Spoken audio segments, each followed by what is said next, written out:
everybody, TA Drag Racer here. I made this video, it's a little different than my racing videos. I have a DD Pro wheelbase, and when I've tried to play Forza Horizon 5, I've gotten constant crashes, couldn't even play the game.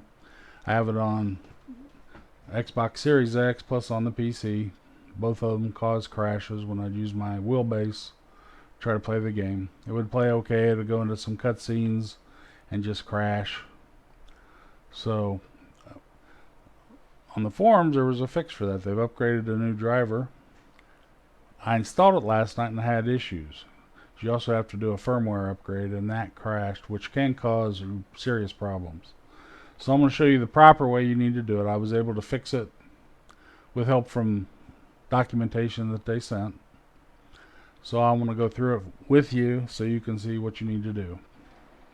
To get the file, easiest way to find it, go to the forum, go down to Forza Horizon, and look for a message talking about Fanatec driver 440, no more crashes, thank you. This is the one that I first found it in.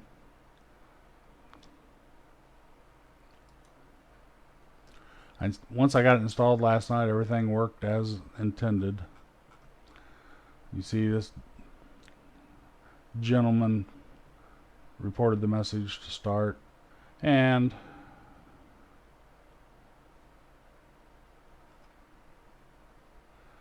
.440 was a beta version, now it's a final version. And here's a link to get to it. I'll put the links. The easiest way to find it is just like I showed you, but I can put the links in the description. Click on that, it'll bring you to the driver discussion. You'll want to scroll down. Definitely read through it, look through it. You want to make sure you understand what's going on. This is for, it looks like, just about all the Fanatec bases. Talks about some fixes. To download the driver, which my Fanatec Lab software or Fanatec control panel did not find the driver. I had to download it and install it manually. When I did that, it had to do a firmware upgrade. I did the firmware upgrade and it crashed. So that was the problem. But it did revert back to the 440 driver and the old firmware, so my system came back up. But I'll show you how you can avoid that. Just download this file.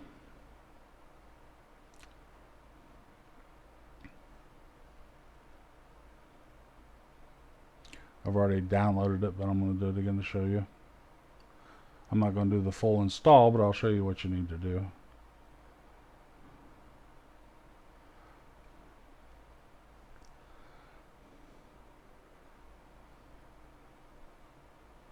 My system's working fine now, so I don't want to redo everything. But I will show you what I had. When you get the file,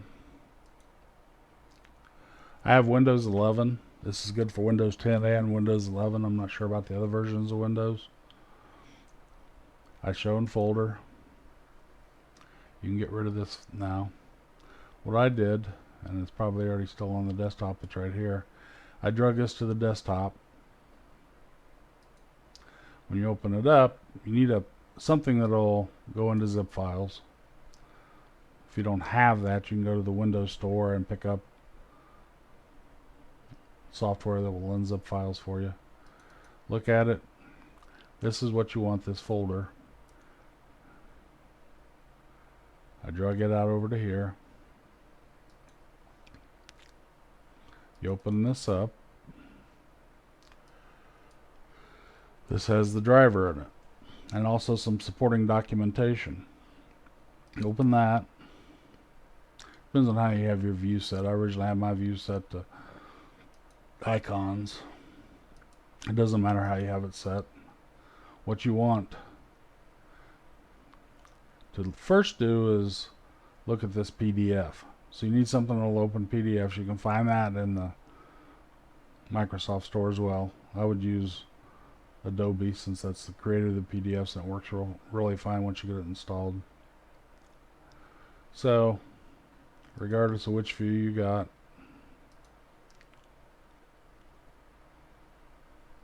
open the PDF. Driver firmware instruction manual, English. There's certain things you need to do. First thing you need to do is figure out whether you have Windows 32 or Windows 64. There are two different drivers, one for each version of the software. If you're not sure what you have, here's how you can find out. Press the Windows key on your keyboard. Type in system information. I'll do that. Windows key. You don't have to click on anything, just type in system information.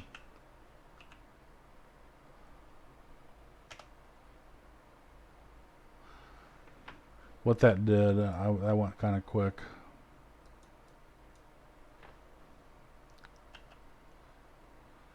It brings up this app, system information app. Double click on it and it'll bring this up. And you can see which version you have of Windows. You want to look at system type. I have an x64 based system.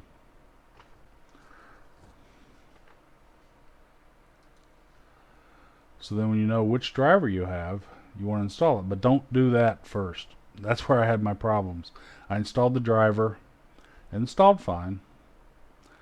It put a new Fanatec control panel in. I looked at it. I checked my wheelbase. It had PC driver 440. But it also flagged it, said needs firmware upgrade. So I went to the firmware update manager. It had a previous version of this and it said needs updated. So I updated it. The system crashed and it gave me warning messages that the firmware didn't work. So what I did, I shut the computer down. I unplugged the wheel deck, my DD Pro, from the electricity. I don't like pulling the plug out of the back. I've done that too many times. It can really end up messing up those connections. So I just unplugged it from the wall. I've got it going directly into the wall where I have my setup. If you have it on power strip, you can turn the power strip off unless that turns off other things you need. Or you can just unplug it from the power strip. And I recycled it, turned everything back on. It came back up. It was in, still had the new firmware on it, 440, and it still said it needed a firmware upgrade. So I started looking through the notes here. It tells you how to do setups when everything works properly. This is what it looked like. It said new firmware available.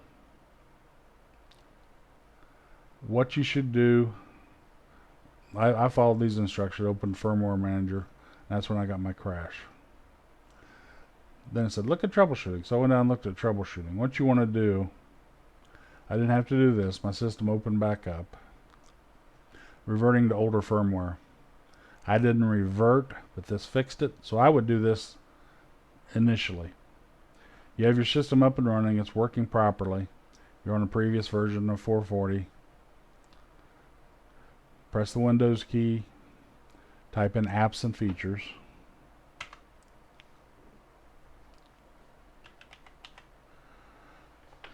You're going to get this program. You want to open that program.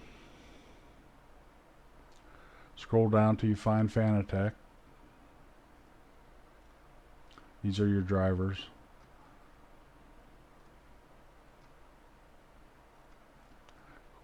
Fanatec driver package. Double click on these three buttons and uninstall it. That's going to uninstall your current driver. After you do that, reboot your system.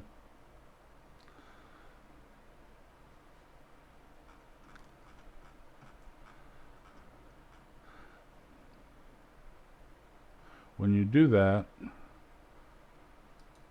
this will be gone again. But that's alright, it's going to get reinstalled when you do the driver. Make sure you have your drivers downloaded. Double click on your appropriate driver like I did. I needed the 64 driver. So run that program and run through this setup wizard and it'll set that up. I've already done that, so I don't want to do that. When you do that, it'll reinstall your control panel. Go back into your control panel. Check your wheelbase, should be on 440. It'll say needs a firmware upgrade. Now go to the firmware update. Open firmware manager. It'll say needs update, and this button will say update firmware. Click on that, let it go through the firmware. On my DD Pro, the system, it brought up the proper Windows this time. I saw it installing it. The last time it didn't do that. Said it found the installation, it deleted the old firmware, installed the new firmware, and it leaves your DD Pro. I'm not sure what it'll do like on the DD1, DD2, but on the DD Pro, it left it in PS4 mode, the little blue light on your Fanatec system. So when it finishes, I put it back in computer mode, which it tells you to do that, which is the red light. Then I just rebooted everything, and everything worked great. Now I'm going to show you how I got the wheelbase set up for Horizon 4s and 5 if you need that information. Seems to work okay.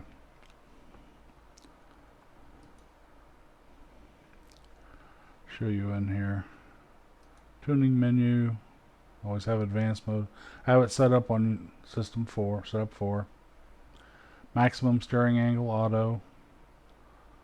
And this is for DD Pro. You'll have to use different settings if you got DD1, DD2, those type of things. This is for DD Pro. 100% feedback strength. Peak. National damper at 50%. Natural friction, natural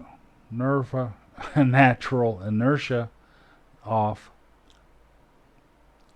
Interpolation filter at 2. Force intensity, spring strength, dampener effect all at 100.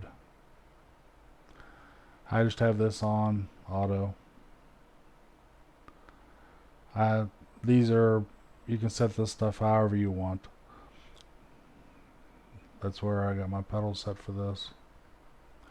But those are the settings I use in the wheelbase on setup 4. Now I'll show you what I have in game for those settings.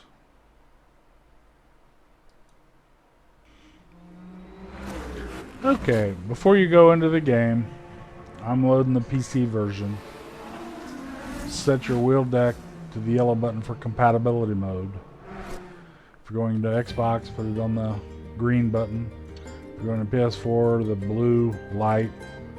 And PS5, I think you want the purple light, but I'm not sure. I don't use those systems. But once you get into your appropriate program, before you enter the game, go into Settings, Accessibility.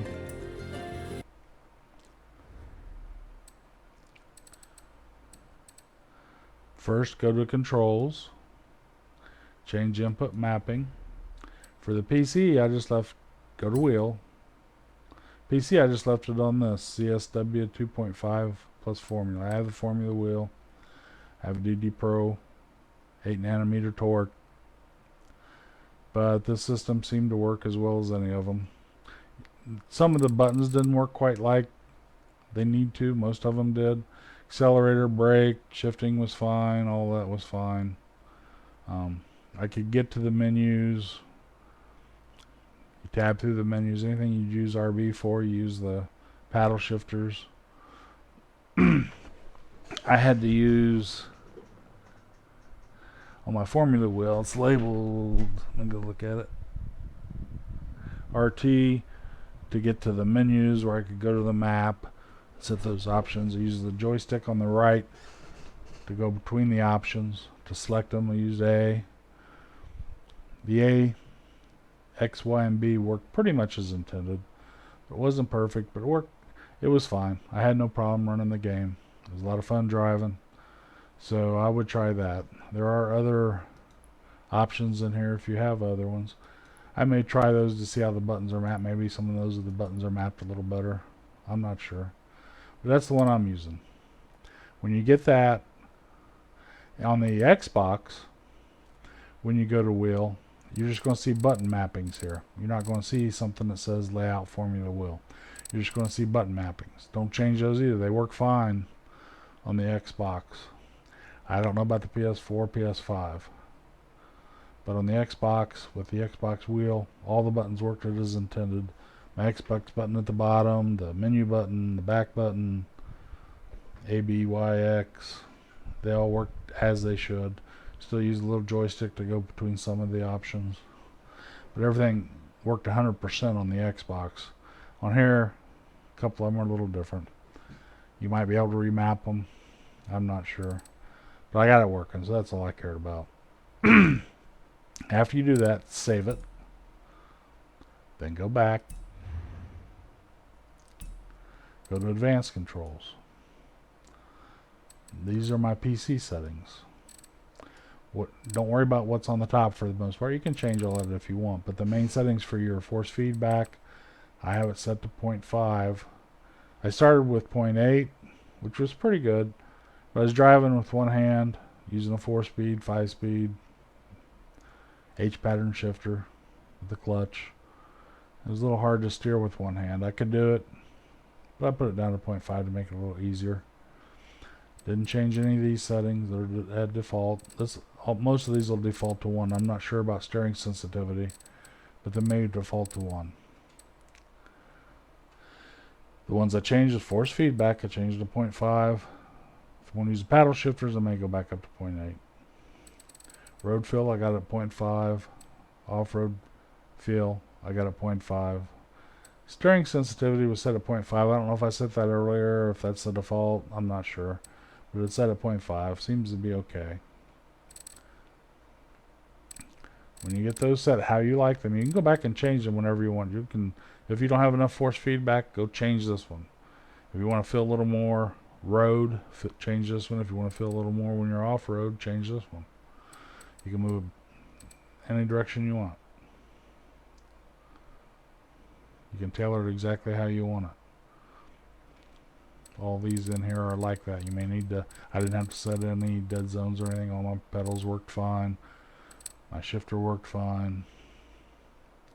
So I didn't have to change any of those things. But when you're done, you want to save that. Exit back.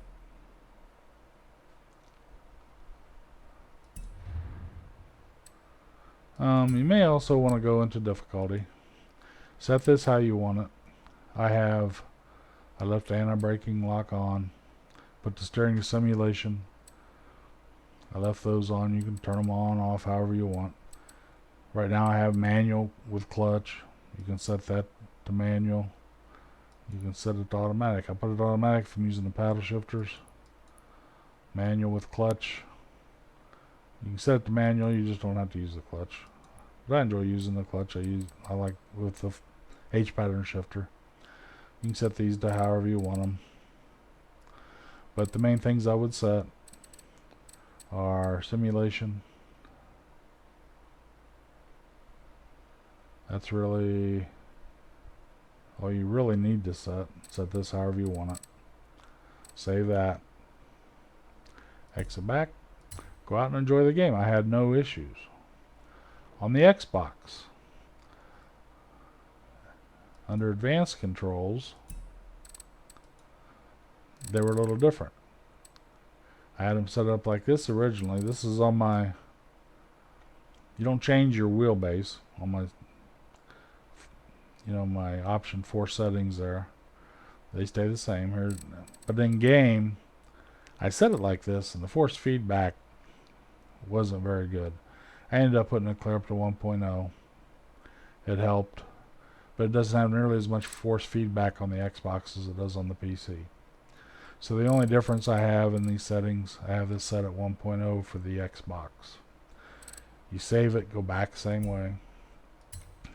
You can do it all on the steering wheel on the Xbox. It all works great with all the buttons. And go out and enjoy the game.